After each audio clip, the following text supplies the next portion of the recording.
আসসালামু আলাইকুম। আপনারা যে ভিডিওটি দেখতে পাচ্ছেন এটি হচ্ছে পেকু উপজেলা মংনামা ইউনিয়ন মংনামা শিকদার বাড়ি কবরস্থানের উত্তর পাশে জনাব আবু তাহের ভাইয়ের নবনির্মিত চারতলা বিল্ডিংয়ের কাজ তদারকি করার সময় ভিডিওটি করা হয়েছে।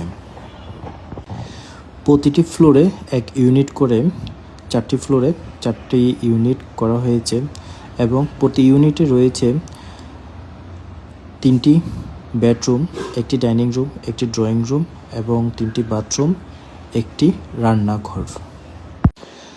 আর সামনের সাইডে রয়েছে চমৎকার একটি শু। এই বিল্ডিংয়ের 3D ভিডিও অ্যানিমেশন পাওয়ার জন্য আমাদের পেজে চোখ রাখুন এবং বিল্ডিং সংক্রান্ত যে কোনো তথ্যের জন্য এবং ডিজাইনের জন্য আমাদের সাথে যোগাযোগ করতে পারেন। ধন্যবাদ।